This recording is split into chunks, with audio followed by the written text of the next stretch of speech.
Welcome back to another episode of Talk Dead to Me, the only Walking Dead podcast with the guts to start at season 10. I am your host, Johnny Odell. Who the hell is that? Good question. I am the social media manager for The Walking Dead. Anything you see on The Walking Dead Twitter, Instagram, Facebook, me. Entirely your fault. Entirely my fault. So direct all your attention and hatred towards my co-host, Woody Tondorf. Hi, I'm also here. Woody, where's Alexandra? Upstairs, cowering like a coward does. Well, she's editing this, so I wonder what you'll end up saying. She accepts me even though I am a big poop head. This week's episode is going to focus on the Walking Dead comics. Now, show fans, don't turn us off, okay? This is not just going to be an inside baseball look at the comics. We're just going to go over broadly our favorite moments. We're going to interview the artist of the Walking Dead comics, Charlie Adlard, and we're going to listen to some of your fan voicemails. So it's going to be really fun, really short. It's going to make your morning commute a lot better. It's just going to fly by. What more could you want? The little bit of whimsy, a little bit of information, a little bit of insight into the artistic process, and then some of you are going to hear your voices. What a week. By the way, have we said how great you guys look right now? Look, that hairstyle is fantastic. You are absolutely pulling that off. That shirt, exquisite. And you're going to kill at the holiday party. Oh my gosh, everybody's going to be like, who's that person? Sally and or Paul from accounting? They look tremendous. Maybe they're born with it. Try that again. You're going to be walking into that room and then like everything's going to stop and everybody's worlds are going to go into slow motion as you arrive the vision that you are. You're beautiful inside and out. And words can't bring you down. All right, so let's get to our segment. So The Walking Dead, the comic book, has ended after 16 years and 193 issues. Spoiler alert. It's sad. Yeah, it came out of nowhere. Johnny, you got me really good. You gave me the last issue, and then you filmed me being like, oh, we're doing a people react to comics. And I'm like, that's a weird time to start this show, but whatever, let's get the content out there. And then I got to the end of it, and I was like, say the waha? Yeah, that was like an hour-long video. We were going to compile similar to our React videos, but we didn't get enough people, so the video just exists on its own, and I use it for my own private ways. We're not going to get too much into that. So I thought to celebrate this incredible comic book that was the best-selling Image book in its history, regularly outsold the marquee titles of the big two. Suck it, Superman. Yeah, take that, Spiderman or Batman. Also won 2 Eisner Awards. And for those of you who don't know, the Eisner Awards are like the Oscars for comic books. And essentially, The Walking Dead won Best Picture in 2007 and 2010. Great. Or it was called Best Continuing Series, but we know it's Best Comic. Yeah. Best Continuing, Best Picture. So to celebrate the 16 years that you've been reading all the books, I've read all the books, I thought that we would go back and forth with our top 10 moments of the comic book. I think that's a great idea. And I would just like to preface it by saying I did put a lot of thought into this, but by no means, if I leave something out, don't come at me. Because, I can only remember so much about the series while compiling a list. So yeah, don't go after Johnny. You should get mad at the people at The Walking Dead. Yell at those people on Twitter. Again, that's at The Walking Dead. That's one word. And tell them what you thought of Johnny's terribly put together, cobbled together list. You son of a bitch. All right, let's start at number 10. Go. All right, I'll go first. Number 10, Rick wakes up. Rick wakes up. Big first moment. issue. Big moment. Big moment. Yes, I thought that one was a little obvious because that started the series. It is a great moment, though. Wow. My number 10 is the governor, and there's going to be some repeats. The governor moment with Michonne, where Michonne has had enough, and not going to get into all the context, but Michonne ends up, digging out his eye, cutting off his hand. It was not a good day for the governor. Yeah, let's just leave it at this, that it was a proportional response. Proportional, for sure. Probably should have just killed him, but, she got close. Yeah. Let's go to, what's your number 9? My number 9 is when Rick got his hand cut off by the governor. So we're backtracking a little bit, but that was a huge moment. And it was a moment that I'm sure some of the creators maybe regret doing because they had to draw a stub for the rest of the series. Oh my gosh. I think you'll get into it when you get into the interview with the artist, but I would think that not having to draw a hand is terrific. Oh, you're right. That's actually true. That's actually wonderful for the comic creators, but once you get to the TV show where they're like, we have to green screen a hand through the rest of this stuff? Like, no, thank you. I've definitely already asked him that question, so thank God. Number 8. Oh, well, my number 9. Oh, fuck. My number 9 was Heads on Pikes. Oh, yeah. That was a The great one. Whisperers delineate their territory. Great. That is my number 8. Oh, and seamless segue. big moment. What a way to actually announce that this is a enemy to be taken seriously. My number 8 was Dale's tainted meat. Oh, so good. Tainted meat. Tainted meat. Tainted meat. Obviously, they gave it to Bob in the show, but still great moment. Pretty much happened the exact same way. Yeah, that was just really fun. All right, number 7. Go for it. Ooh, this one's the "Have you seen my mom?"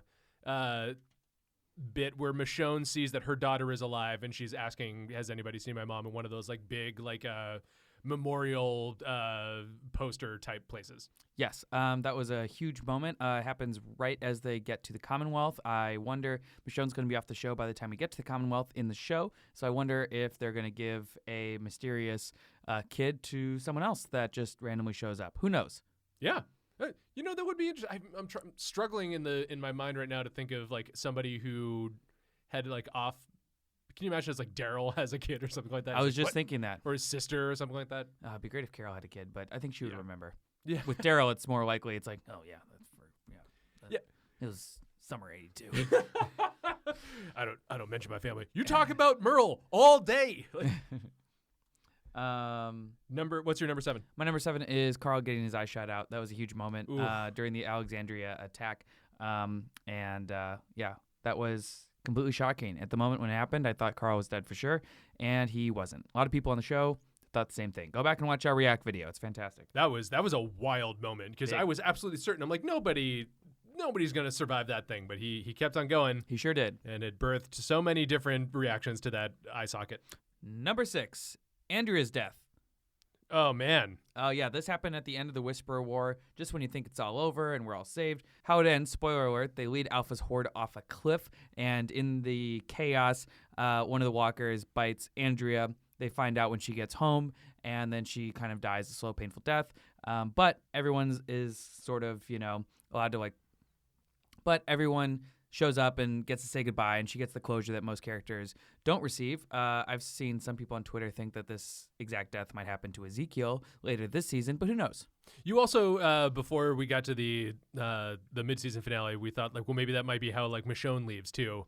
I think it's unlikely now, but also worth mentioning that Eugene gets into trouble with the Horde at that point, and Andrea gets bitten trying to go and save him from a Eugene mistake. Right. So everything is Eugene's fault. Good job, Eugene. My number 7 is, my number 6 was the governor cuts off Rick's hand. My number 6 was the governor cutting off Rick's hand. Oh, yep. Yep. It was not as important to you, but to me, that indicated really terrible shit can happen to these people by equally evil folks. Great explanation. Probably should have moved it higher. Anyway, on to number 5. I had Negan beheading Alpha. That was a huge moment. I didn't think Alpha was going to go out like that or that soon. I really thought that Negan was forming. I thought he might have had another agenda, but it was still extremely shocking when it happened, and it ultimately changed the course of history. Yeah, they straight up snoked her. Yep. All right, what was yours? My number 5 was Princess. Just the princess. Just Princess. The arrival of Princess to me is you hadn't really gotten too many bubbly, funny, she is literally the brightest character out of all of them, whereas a hot pink shag shawl type thing. So to me, the introduction of Princess was just such a breath of fresh air, kind of like Negan, which I'll get into later. Yeah, and I can't spoil anything or any characters upcoming in the show, but I can confirm, yes, the princess is going to show up by the end of the season, and it's going to be very exciting, and I can't wait for you all to see it. Number 4. I had Reaching Hilltop for the first time. Oh, that's nice. Yeah. When Jesus led them there, and he's like, hey, there's another community. And they're like, oh, thank God. Yeah. Oh, good. We don't have to go back to our place all the time. But oh, hey, here's a larger community. This world is so much larger. This place looks amazing. You got into some real world building at that point. That's great. I do love that. My number 4 is Glenn's death. That was, bashing his head in. Sorry, a lot of these, especially at the end, are big death scenes. But, that's when I was the most shocked. That's the moments that stand out the most for me. So, yeah. All right, number 3. Number 3, I have the introduction of Negan, which to me is Glenn getting killed. So. Oh, yeah, exactly. So we're kind of lockstep there. Yep. My number 3 is Rick getting killed. That was huge. Sebastian murdering Rick, and I know that's on your list coming up. But yeah, that was extremely, extremely shocking. I mean, even though he did get his hand cut off and he's been through all these trials and tribulations and time jumps, you still thought he was immortal and he was going to survive to the end, and he didn't. It's the one you never see coming. He made it. He had one issue. He was one issue away from completing the whole series, only showing up in the final issue as a statue. The ultimate in like I was 2 weeks from retirement. I know. Exactly. The Rams fumbling, or the Rams getting to the 1 yard line at the Super Bowl. Yeah. And not making it. And also the Seahawks. Oh. All right. Go Patriots. What is your number 3? I love that yours was the death of Rick for your number 3, because we are just doing like handholds on our way to number 1 here, because number 2 was the death of Rick, and for the exact same reasons. Gotcha. My number 2 is actually the time jump that happens right after Rick dies. 25 years. And we have a whole new community, and we're talking about the West, and there's railroads, and it looks like community is pretty much up to standard at, like 1900 levels, like Wild Wild West Will Smith levels. Yeah, robot spider, the whole deal. Yes. I think you looked at my homework or cheated off my paper, because my number 1 was the time jump. That's okay. But okay, so my number 1 is just the fact that the comic ended, the end of series, that final page where we see Carl reading to his daughter, who he named Andrea. Very nice. Very nice. And that was the end. And then it said literally the end, and then a long letter from Robert. That was the biggest moment to me. I was never been so shocked in a comic book before in my life. And that's why I separated that one from the time jump. It's interesting, actually. I'm just thinking about this for the first time, that Carl's daughter is named Andrea, and that after all that time, I guess we've just never seen any of these side characters, or it's not important, but like Lori, no one remembers. Yeah, I think they had kind of mourned Lori, and we're just on to the next. Sure. Yeah. Yeah. What are you going to do? Well, it's interesting. I mean, Andrea was more of a mom to Carl in that life than Lori was, and that's how he wants to honor that. But that's true. All right, so those are both of our top 10 moments from the Walking Dead series, the comic series. And by the way, the Walking Dead comic series, even though it's over, now is the perfect time to go get it, especially for the holidays, just letting you know. We're actually selling all the trades on our store for a really incredible price. Go to store.skybound.com to check it out. Or, gift your friend. And you don't have to get all of them. Get volume 1, get volume 2, see how you like it. And then, keep going if you want to. You don't have to jump into the deep end with the compendium. Just dip your toe into volume 1, see how that goes, see if you like it. Chances are fairly good that you will. If you've been following the TV show for this long, there's new things that you can get into, and it passes great. And it's a terrific price. You should go and check it out. It's so nice to be able to enjoy just the beginning, middle, end of a comic and not have to worry about like each week or each month, like I have to wait for the next one, or like this continuity is going to go on for 100 issues and then they'll reboot all of it. Like, nope. Walking Dead is a contained story with a terrific ending, as we've established. Absolutely. And just letting you know, to any of those, and just for any of you who have not read a comic book before, don't feel judged or shamed. It's okay. I actually hadn't read a comic book outside of Captain Underpants before I got this job. I know it's shameful. Sorry. I just wasn't into them. What an adjustment. Yeah, very big adjustment. So just to break down really quick, because I know some people get confused, how the ways you can like get comics. There's single issue comics, which most people think of when they think of comic books. There's the trades, which is usually about 6 issues put into a small book. Then there are hardcovers, which, at least for The Walking Dead, are usually like 2 of those trades. It's kind of like how, it's like ounces, pints, and quarts, and gallons, and stuff like that. They all fit into each other. I like that. Like a Russian doll. Yeah. Yeah. And then there's the compendiums. These are the massive books that are usually like 48 issues or 4 trades. So just a little knowledge for you guys in case you want to get into it and you can sound cool at the comic book shop. In terms of units of time, I'd say for an issue, you're talking about max 20 minutes if you're a slow reader. Volume, you're probably talking about maybe an hour of your time. Trade paperbacks, maybe 90 minutes. And then a compendium, a nice rainy afternoon with a cozy cup of tea. That's a long afternoon. Are you a speed reader? That is a well-spent afternoon. All right, so now we're going to go on to our guest. He is the artist of The Walking Dead comics. His name is Charlie Adlard. He lives in the UK, and we appreciate him coming in.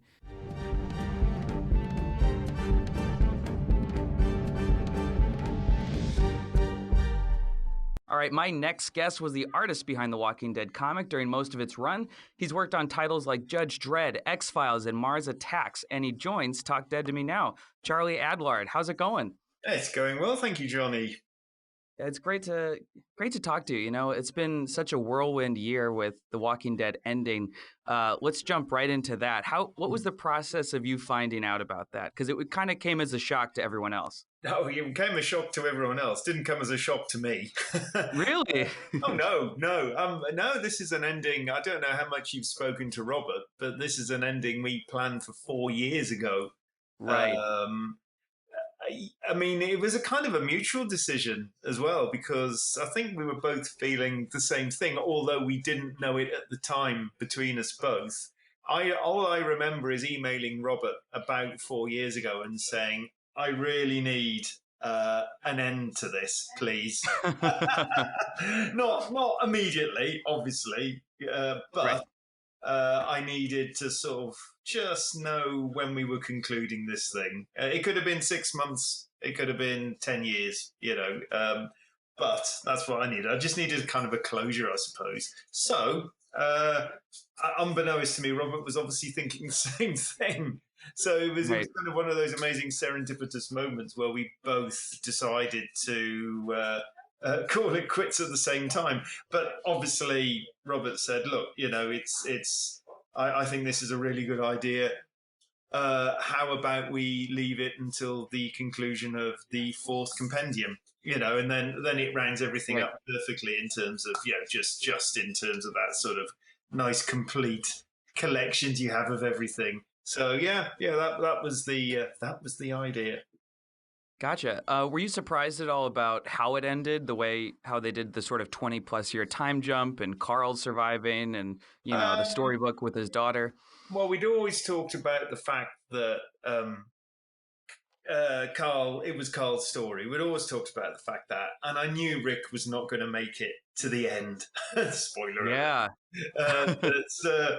Yeah, so I knew all that. I mean, Robert and I, at any major plot point, we've always talked about it beforehand. So it's not like any of this came. The only time anything came completely out of the blue by surprise was, funny enough, the death of Abraham. I literally read that in script form and went, "Oh, bloody hell," like that. But Robert, in his defense, said he didn't even know he was killing Abraham until he wrote that Wow. actual page. So I kind of think, oh, fair enough. It's not like you're not telling me stuff then. But yeah, I knew Carl was going to be, it was going to be Carl at the end, and I knew Rick was not going to make it through. I didn't know about the 20-year jump until I can't remember when. It was quite a way into that 4 year period of the end, shall we say, that we discussed the 20-year jump. I just thought it was a mark of genius. I personally think that final issue was the best thing Robert and I have actually done together. Wow. Yeah. Uh, I loved it. I thought it's just a perfect end to the 15 years we spent together. Absolutely. So for people who don't know, how what was the process of creating just one Walking Dead issue? Like Robert would obviously send you a script and then you would start drawing it, but just kind of walk us through like the typical, process of that. Typical day in the life. Exactly. Yeah, you see, my process is incredibly simple. This is probably why I've been labelled one of the fastest artists, in sort of US UK comics. Um, Heyo. I literally, when I was penciling and inking the book, it would take about 3 weeks to do. When I was just inverted commas, just penciling in the latter years, it would take me 2 weeks roughly to do. I don't do any thumbnails. I kind of see it in my head as soon as Mhm. I get a script. And for me, 95% of the time, the first idea is always the best idea. I'm pretty confident in that. If I don't see it straight away, I think there's a problem. So Mhm. I will go pretty much straight in and draw it all on the page. I mean, there were certain provisos we put in right at the beginning when I first started the book, all way back in issue 7, which was the first issue had to be done quickly. So because the book had fallen behind schedule, so I challenged myself to do that first issue in 2 weeks. Now, doing it in 2 weeks came with certain, shall we say, bits you had to kind of cut out. I always kept the panels very simple, the panel layout. I've never done complicated panel layouts. Having said that, I'm not a fan of complicated panel layouts anyway. I do prefer a nice, clear rectangle panel as opposed to crazy sort of shapes or things blowing out the page or anything like. I think all that is fine, but I do it's fluff, and I do think it distracts from basic storytelling. So, for me, doing something like that made sense, especially also to get the book done. So there were certain things I put in right at the beginning to enable me to constantly produce, 22 pages a month and a cover. How much back and forth is there between you and Robert? Like, once you're finished with your work, is there parts where he'll go back and say, actually, I want this scene to look more like this? Or was he usually sort of just like, okay, looks great, let's do it? Yeah. I think generally we respected each other's skill sets. So he respected me as an artist and a storyteller, and I respected him as a script writer and also a storyteller. So it was a bit 50%.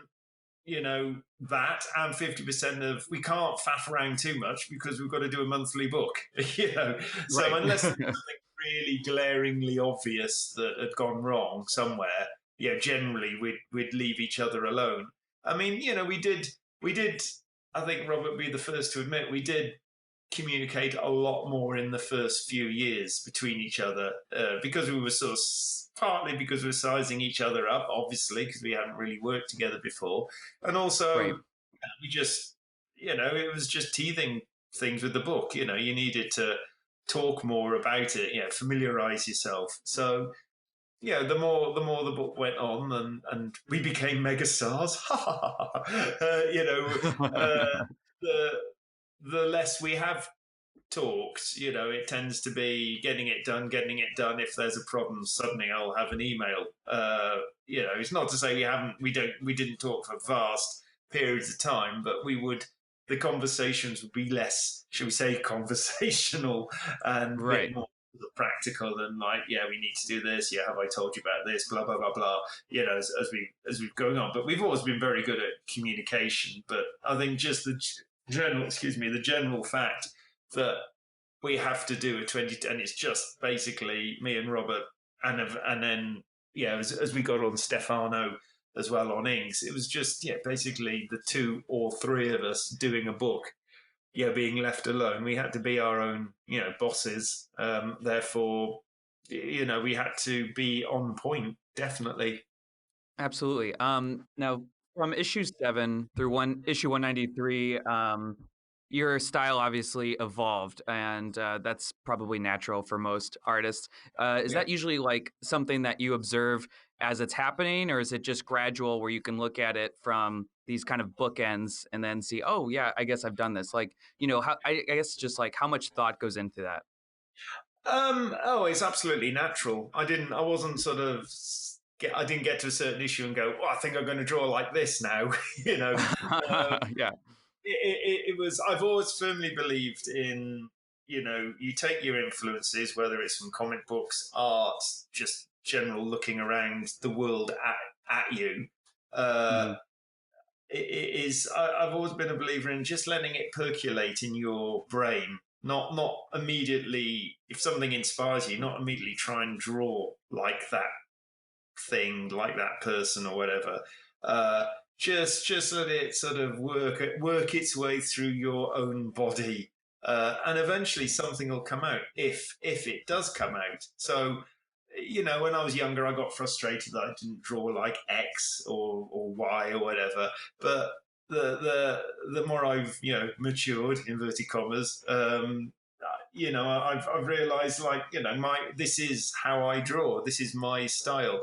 Let's not force anything, because the worst sort of artwork is that type of forced artwork where you can literally see an artist sitting there going, yes, today I'm going to draw like Mr. X. So, I mean, it was just I've been, like I say, been on The Walking Dead for 15 years. So just a complete natural way I've evolved over those years. And And it's always interesting going back to the early issues to see, hopefully, how much I have evolved and hopefully improved. I'd like to think most people think that, I mean, I grind my teeth over the first, probably couple of years on The Walking Dead. I think, God, did I really draw that badly? Back then. But yeah, hey, it's comics. You've got to draw under pressure. Not everything. I've also accepted the fact sometimes that, not everything has to be perfect. And especially when you're doing monthly comic books, you can't be perfect. You have to go in with that attitude of like, not necessarily the that'll do attitude, but you almost have to go in without putting too much thought into it, because magic things happen when you don't think about it too much. And that's the only way to draw monthly comic books, I think. If you put too much thought in it, you'll be constantly going back and tweaking it. And therein lies the danger of not meeting your deadlines. Right. I'm actually really impressed with how War came out, because that was, what was that, 2 a month? Yeah, well, that was when we got Stefano. Obviously, even I was fast, but not fast enough to pencil and ink 2 books a month. Yeah. Gotcha. And then even like Whisper War, where it was like the multiple panels. Oh, God. That was probably the worst time. Yeah, I mean, it sounded a great plan at the time. I think it turned out great. Oh, thank you. I mean, to my mind, I was thinking, oh yeah, lots of little small panels. I just do loads. It's just loads of pictures of heads, because that's all I'll be able to fit into all those panels. But I think actually in terms of getting each individual page done, in terms of so say I'm limiting myself to a certain amount of time per page, which was kind of what I did. That was really cutting it fine, close to the bone, because those pages were so complicated, some of them. Absolutely. Thanks for that. Thanks for that brilliant idea. So easy to say it, isn't it? It's easy to say it now. What's it like seeing the characters that you've drawn come to life on the show? Like specifically drawing inspiration from literally what you drew, like Abraham, Rosita, Negan, a lot of these, I mean, they get it down right to the costume. Is that still weird for you, or is that because they keep introducing new characters? Yeah, what is that?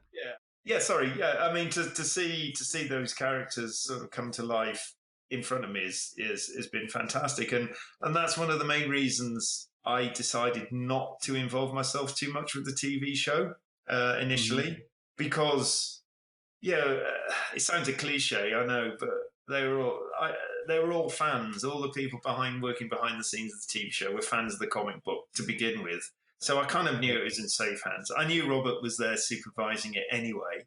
And I knew they were taking all the imagery and doing, a version of it. So I thought, well, in Hollywood, it is in the comic books in Hollywood where an artist sort of isn't so needed is actually post the comic, because a writer can go off and he can be in a writer's room, they can write scripts, etc. So really, all an artist can do, he says, all an artist can do is kind of end up being a storyboard artist or a conceptual artist, which, when you see a list of production credits, ain't that high up in those production credits. So I just thought, well, I'm kind of doing the production conceptual design anyway, because they're taking it from the book. So why would I need to go over there and do almost the same work again twice? So I kind of opted out of that option and carried on with the book. And to be honest, if I carried on with it, if I'd have got more involved with the TV show, the book wouldn't have got done. And at the end of the day, comics is 100% my first love, and that's what interests me. That's what got me in the industry, the ability to create worlds on your own without any other interference, and it's just you. So I just carried on with that instead. Your website says that you started with film and music before you eventually, quote unquote, like settled, got into comics. Tell us a little bit about that. Well, initially I was into comics up until I was about 17 or 18, but I Right. think as you know, I was reading comic books from about the age of 5 or 6. But as a teenager, you just diversify. It's just typical what you do. Yeah, it's a typical teenage thing. So when I was doing my A levels at school, which is my end of sort of the exams you do. I don't know what the American equivalent is, but the exams you do when you're 18, you're leaving school to go to university or college. Yeah, like the SATs. Oh, there you go. Yeah, that There you equivalent. go. Yeah. That, yeah. I sort of started to discover filmmaking with a friend of mine in the same year, and we actually made a horror movie which the school funded for us. I.e., they bought. Yeah, this will age me. They bought all the Super 8 film stock for us to use. That was their fun. Oh my gosh.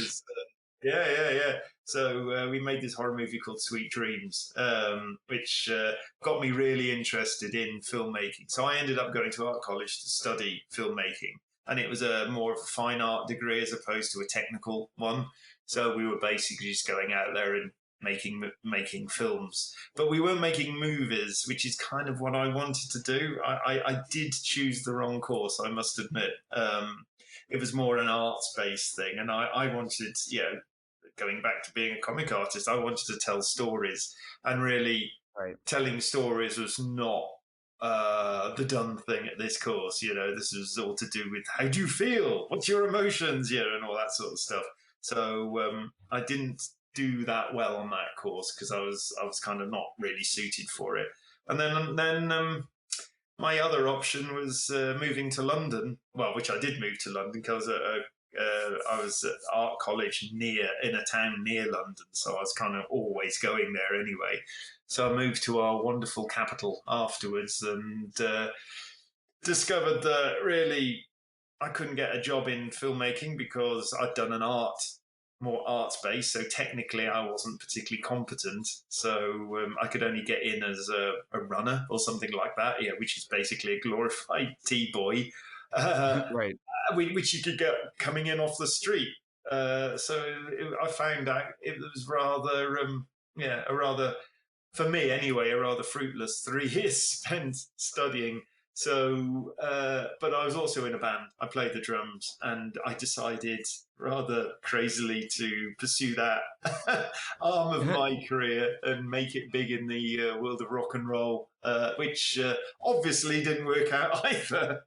So, I think you ended up doing okay for yourself. well, exactly. Yeah, I think I chose the right. At the end of the day, the band thing just fell apart.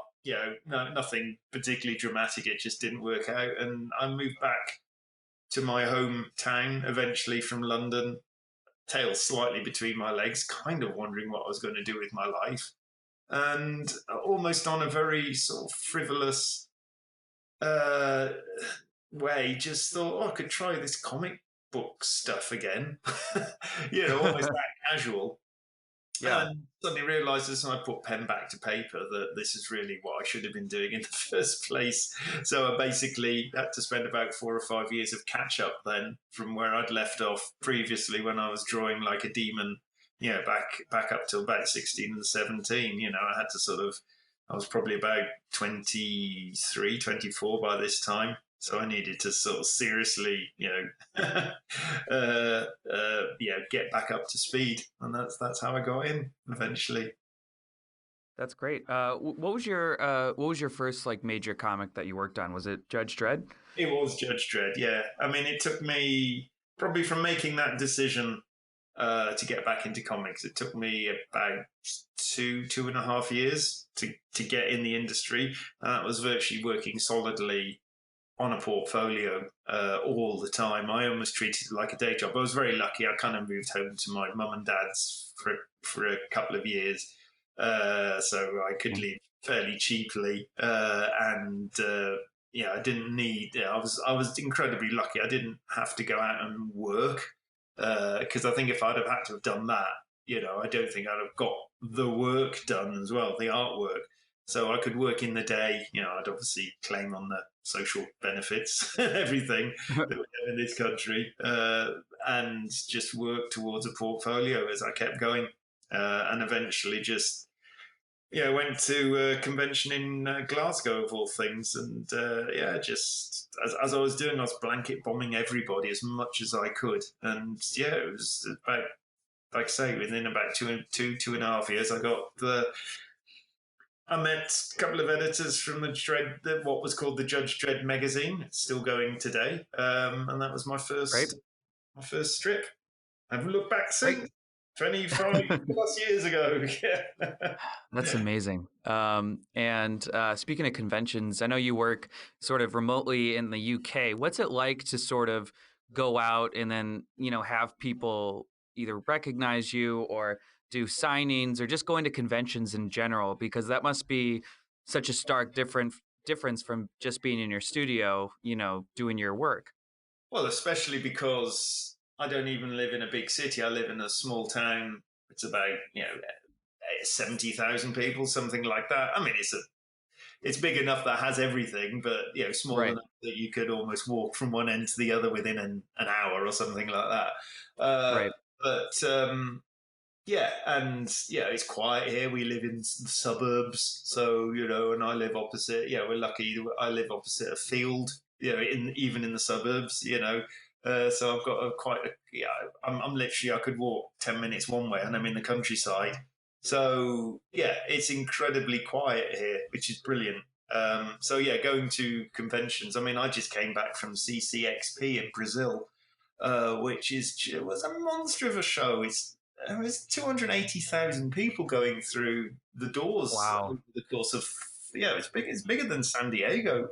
Going through the doors in 4 days. So I mean, it's great. I mean, that's why I love doing cons. Not necessarily cons like that, because I find those a bit too much of a monster, a bit too much of a commercial enterprise. I do prefer smaller, more comic-based shows, I've got to admit. But, still, it was an experience, and the Brazilian fans were amazing. Coming to such mania and friendly. I had a weeping fan. I've only ever had two weeping fans. Yeah. One oh, my God. About 5 or 6 years ago at a signing I did. Because The Walking Dead, I'd say in France, per head of population is probably more popular than anywhere else in the world. So going to France was always quite a big deal. I'll be going to Angoulême next month, actually, their big show out there. But I had a weeping fan there, I remember. I did the signing in. They had a Virgin Megastore at the time. And that was, I just remember turning to my editor. We both just looked at each other sort of, what the hell? And, in Brazil just now, I had a weeping girl. And it was just like, whoa. I never get reactions like this. It's this is what rock stars do. Whatever film stars, not comic book bloody artists. So give yourself more credit than that. You're a legend. That's awesome. Well, obviously to her, to that one person. Like comic book McCartney. I mean, I love going out there and meeting all the fans. It's brilliant. It is great. It makes a really good connection. That's what I really like. That's great. What still inspires you? Because I mean, you've seen so much success, but and you could probably just do off well on your own, but you keep going and you keep doing all these like amazing works. What still inspires you to keep going? Is it just to like get better? Like what is it? Actually, you just hit the nail on the head. It is to get better. Good. Yeah. I need to stop answering my own questions. I mean, I just love what I do. I mean, how can you not love what you do? I mean, I always say the only downside of working in the comic book industry is arguably deadlines. But for me personally, even that wasn't too much of a problem because I could hit them quite easily. So for me, what are the problems? I mean, I'm incredibly lucky now because now we've finished The Walking Dead. The kind of the comic book world is my oyster in a lot of ways, and I can sort of pick and choose projects, not I can pick and choose projects, not because of what will make me more money or fame or anything like that. I can now pick and choose projects because I like something, which is quite an enviable position to be in, I think. So I could, yeah, to be honest, I could end up being in the position where lots of fans are going, whatever happened to Charlie Adlard? And I'll be going, I've been working all the time. I've just been working on stuff that I want to work on that's arguably, is smaller. It just won't be seen by as many people because the subject matter is not as, shall we say, commercial. Like I've got no real interest in. I've got no real interest in working in, like, for instance, superhero genres. I've never been a particularly good superhero artist anyway, and obviously in the States that is the number one genre. So I might do the occasional cover or something like that, but I'm not. I think you probably get this from Robert as well. I'm not interested in other people's characters anymore. Why would I be? I've just spent 15 years drawing my own, our own characters. It feels like a retrograde step to go back working, shall we say, for somebody else. That's no offense about anybody else, because I totally understand most people have to make a living, and there are people out there that just love those characters and want to do them, which is cool. This is just me personally, and I just want to work on stuff that really excites me and inspires me. And life's too short now for me, especially to sort of think about getting a bigger name in some other genre or whatever. I just want to do stuff that's good.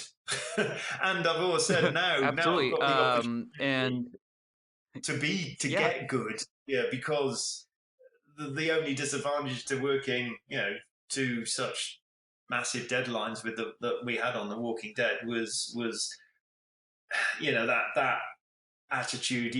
I might be slightly contradicting myself now, but that attitude of that'll do attitude, I don't need to apply that anymore. So I can concentrate a bit more on on getting my art better, shall we say, and being really pleased with pages as opposed to putting them aside, going, I've worked long enough on that one, on to the next page now.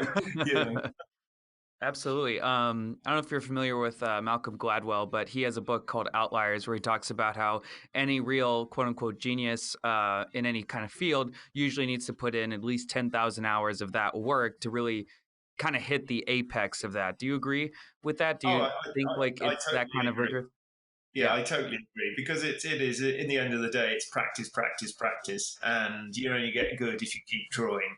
If I get to a level where I'm just drawing once or twice a week or something like that, that's not acceptable to me. I still want to be drawing every day. I might not be putting out the same amount of product, but I still want to be drawing every day. That's the only way to keep up standards. And I don't want to be one of these artists that plateau out as well. There's so many artists that never seem to improve after a certain time. And I don't understand that. I really don't understand that. Why people have sort of elected just to play it safe all the time and stay on one level. I want to keep exploring and try different things, different techniques, different subject matters, things like that. Yeah, I totally agree. It is strange when you see that. Yeah, it is. Yeah, but naming no names, obviously. One last question. It's kind of a sort of fan question, but what was your favorite panel? It can be Walking Dead or otherwise that you've ever drawn. Oh Christ, panel! I know. Well, you see, the thing is, as an artist, my favorite panels are going to be probably some really nice background I've drawn, or something like that. My least favorite panels will be the big splashy sort of action type things, because interesting. I'm a big fan of French comic books, bande dessinée as they're called over there, and Franco-Belgium comics are a lot more concerned with sense of place than US UK comics. They're a lot less concerned with sort of the big sort of impact panel. It's generally, I'm not obviously. This is a very big generalization, but generally they're more concerned with atmosphere and establishing where you are. Therefore, you get all these wonderful artists that can do these amazing sort of atmospheric backgrounds, etc., etc. So I've always tried to, kind of achieve that in my artwork. So, God. I am. If we're just talking Walking Dead specifically, let's just talk Walking Dead specifically, because I honestly cannot think of like my whole life's work and pinpoint something. It's a lot. I'm really pleased with the last few pages I did, which the bits where the 3-panel tiers where you basically revisit virtually every single character that's still alive and seeing where they are. I really enjoyed that sort of 3 or 4 page sequence of just that one panel, which I thought Robert did beautifully because,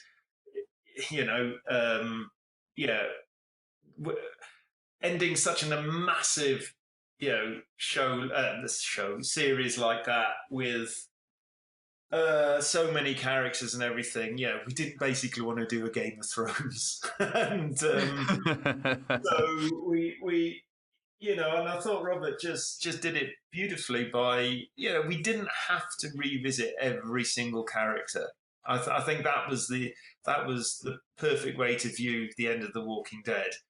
It was just nice to see them all just for that one panel. You tell the story involving certain characters, which is great, and then you just do that last coda bit where you just see, how everyone else has turned out. And I just thought that was done, and because I love the script so much, hopefully I rose to the occasion as well and, did artwork to match. So let's say that.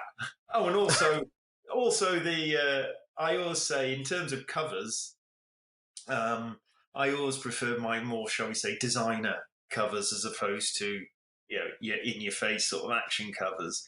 And I can't remember what issue number it is, but the cover with just Alpha's face with the one tear coming down in the middle of just, it's 2/3 negative black space. That's my favourite cover. Of all time, of all my covers. So something as simple that only took me an hour to draw. But it's the idea. That's the main thing. So there you go. Yeah, and I think it's that's a good place to end it. I think it's really difficult to end any series, show, comic, movie, anything like that. But I think you guys nailed it, and it's something to be, truly proud of. So, and the fans seem to have really enjoyed the ending, which I was honestly surprised about. I was really nervous when I heard that it was ending like a week beforehand, and I was like, "Do I still have a job? What's happening?" And well, we honestly thought. Yeah, because I remember I wasn't there, but I remember Robert was, talking to me, and he was saying, he was going to obviously go to San Diego, and that was going to be the first, encounter post the end. And he said, I reckon we'll get 50% people saying, "Yeah, well done," and 50% people wanting to kill us. And he said the majority of people were all thumbs up and just saying, "Yeah, you've done exactly what you should have done."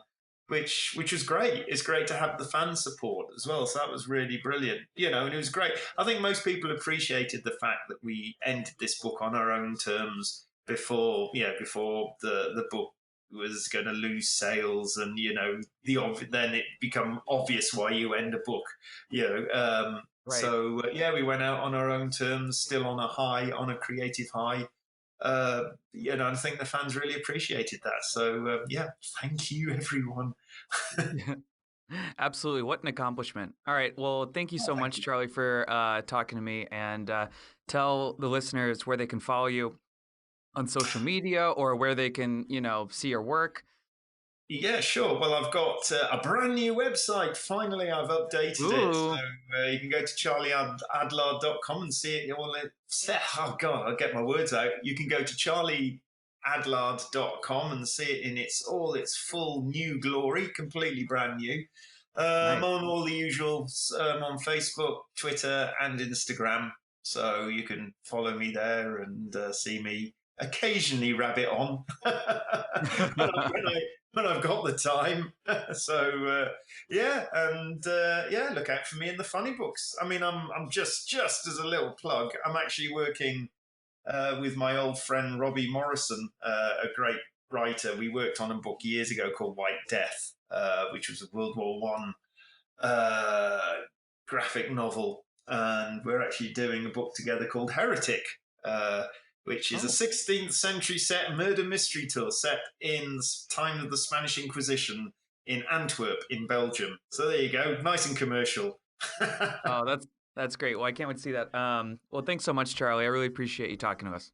My pleasure. Thanks very much.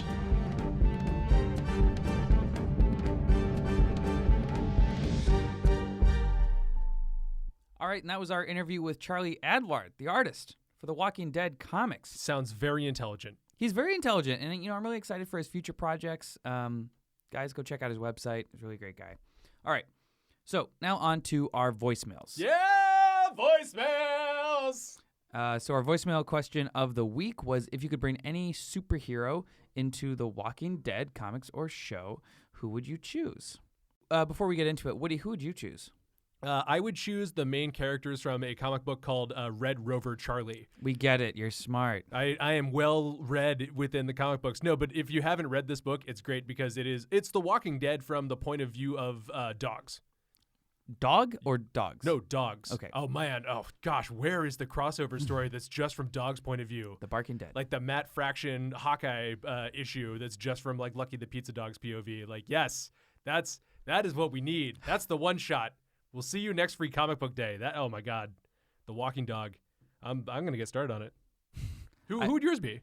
If I had to bring any superhero in there, I would probably go with Doctor Strange, just because he can teleport, or he can create portals and go other places. Because I feel like travel is probably the most annoying part of the zombie apocalypse, Sure. minus the undead. Just that most of the cars don't work, or the gas is gone, and you have to use a horse, you have to walk everywhere. It would just be nice to just create a portal and just go somewhere else. Especially if like someone's like, hey, we want all your stuff. We're going to start bashing the heads in of all your favorite people. I'd be like, dope, cool, portal. Hand move, Portal, yeah, walk through. That'd be great. Okay.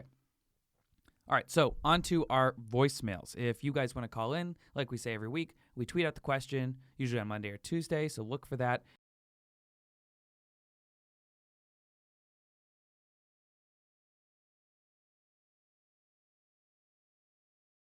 All you have to do is call in at 213-536-1275. You'll hear my voice, you'll hear a prompt, a beep, and then you will speak words, and that will be the voicemail.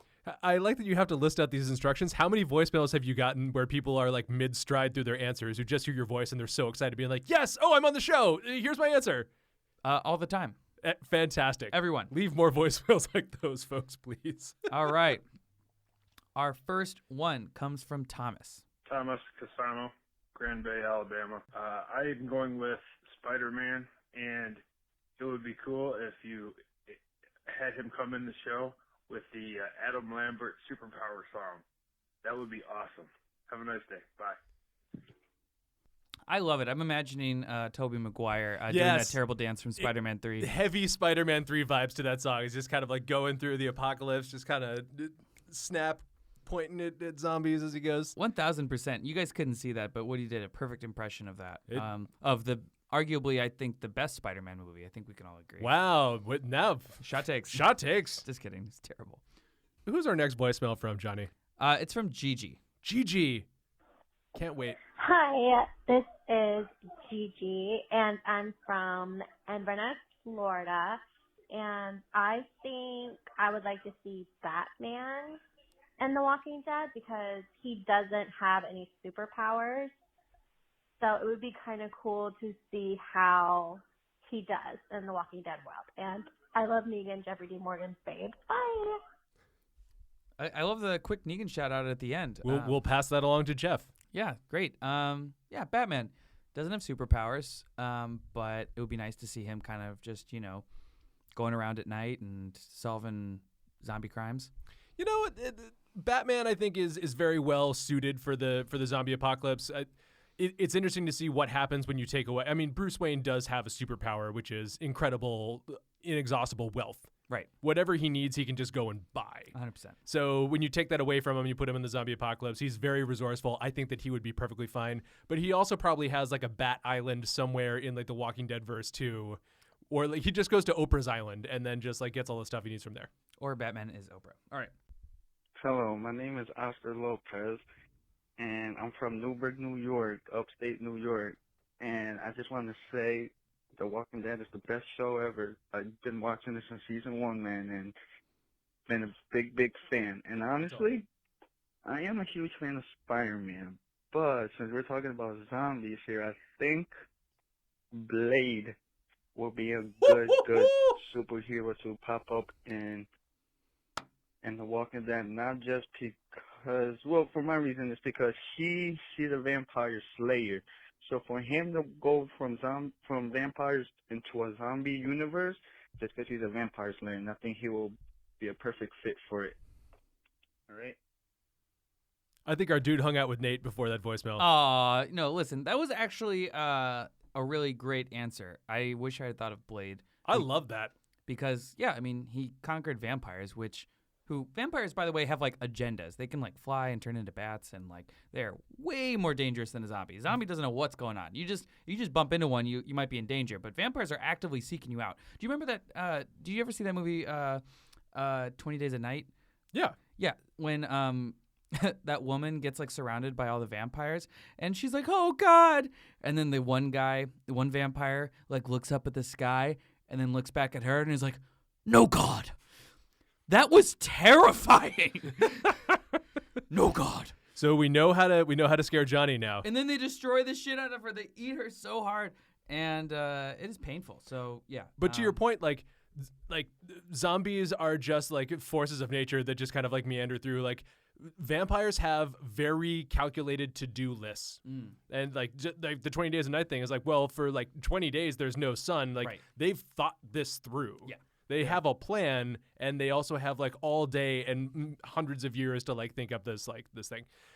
With the Blade thing, though, I think that's interesting because in the Walking Dead verse, there are no vampires as far as we know. They play it pretty straight for it being a zombie apocalypse thing. But the idea that you have Blade, who's half human, half vampire in there, then adds some sort of like, once you start to, how does like the vampire bloodline essentially like interact with whatever thing caused the zombie plague or whatever. Anyways, I just want to see Blade and Michonne just go and like just kick wholesale ass. Yes, I loved for like Blade to like convert like Judith, so she's like a child forever, but also is like 1,000 years old, and that's a way to beat the zombie virus, actually. Yeah. Just get turned into a vampire. Yeah. This is perfect. I would also just like to say I would want Wesley Snipes Blade. I'm sure Mahershala Ali is going to knock it out of the park, but Wesley Snipes just seems like he's a little bit more witty, you know? I think we're both going to... It's like Tom Holland Spider-Man versus Tobey Maguire Spider-Man. Each brings pros and cons into it. I think both will do... I mean, Wesley Snipes has done an incredible job. He's iconic. Mm-hmm. But Mahershala Ali, I mean... He's going to be great. Absolutely. All right, our final one comes from one of our favorite listeners, Mama Deadhead. Super fan. Long time. Hey guys, it's Mama Deadhead. I have to go with Spider-Man for a couple of reasons. He was the first person that I really read and got into. I know that there are other superheroes that their powers are like, way bigger. But I just immediately found him super relatable. His powers would obviously help. I think that most superheroes or comic villains, that their powers would help in the zombie apocalypse. But I think it's just that he's so darn relatable. Like, I don't know, his tragic past, what happened with his parents, all of that stuff. I just think that it's really unique. Thanks for listening, guys. Bye. So that's the second Spider-Man one that we got. Yes. And I understand. I'm a huge Spider-Man fan. That was the very first comic that I ever read. My parents got it for me when I had chickenpox when I was in like the 3rd grade, and I never looked back. Deep love Spider-Man. hugely relatable as a character, one of the only superheroes who also gets a cold and that like affects him type thing. And part of the reason that Spider-Man is so great is that Peter Parker is so relatable, and it's also a soap opera. Here's the thing though. For Spider-Man to be fully effective, he needs to be able to swing and use his webs and stuff like that, which means that Spider-Man is perfect in New York City and like urban areas because he can like swing off high things. But urban areas are absolute death traps in The Walking Dead. And the only place where people are really effective are in like larger, like spread out, like plains type areas. And I feel like the things that Peter Parker is best at or Spider-Man's best at are going to be neutralized once you get him out into the country. The spider sense and like the precognition of like threats will definitely help, but that's really just for him. Right. So he'll be fine, but if you're looking for like maximum effectiveness Spider-Man, the city's kind of cut that out. Like he would be dead in like a week. Right. I'm imagining that hilarious moment from Spider-Man Homecoming where like he has to like get to the prom in time and he like flicks his web and he's in the middle of the country and it doesn't stick to anything, which is great because all the other Spider-Man movies, it seems like there's always something he could like latch onto. So he's like, shit, I gotta run. Yeah. So I agree. I mean, I think if they're like stuck in a city, Spider-Man's great. He can probably quickly get him out of there and probably tie up some zombies and put him in a web and create distractions. But Blade. Blade is the best answer I think so far. It's really interesting. No one said Wolverine. I mean, we've already got Daryl. Yeah, I think we've already established like who everyone is. We just love going back to that Daryl as Wolverine thing. I mean, he is. It works as 1-for-1, but I just Wolverine is so well suited to that sort of life, anyways. Like that just seems like maybe it's so easy and kind of boring that like nobody would want to suggest that. But like, that's true. We also forgot Toad. Toad just sticks his like tongue out just one time, and somebody bites his tongue. It's like, that's it, I'm dead. I have a question. Do you know what happens when a Toad gets struck by lightning? The same thing that happens to everything else? Exactly. And with that, we are going to end this week's episode of Talk Dead to Me. Told you guys it was going to be a short one. Hope you learned some stuff with Charlie. Make sure to head up our Skybound YouTube. You can find all the episodes there and comment on this episode what superhero you would like to see in The Walking Dead. And next week, we are going to be breaking down the psychology of the Walking Dead character. It's going to be a real deep dive into some psychoses, and we will be joined by special guest Brian Ward, who does the Arkham Asylum podcast, where they break down the psychiatric profiles of Batman characters. That's great. So if you haven't seen that, it's real good. Well, I can't wait for that. Guys, make sure to subscribe to our podcast, rated 5 stars, wherever you are. And remember, you are all beautiful people. If this is your first time listening, thank you so much. What a weird time to pick us up on the hiatus, but we deeply appreciate it all the more. And if you are a viewer or watcher or listener who's been here since the beginning, oh boy, I don't know what to say except you're just great. You're great. You're killing it. And that new red sweater looks just good on you. Absolutely fetching. Fetching? Yeah, we're making fetch happen. Yeah, but you made fetching. Yeah, I'm one step beyond the trends. Okay, so is fetched a word? Sure, fetched. To have fetched? Absolutely. I've fetched many things today. Your coffee. My coffee. Your my car pants. keys.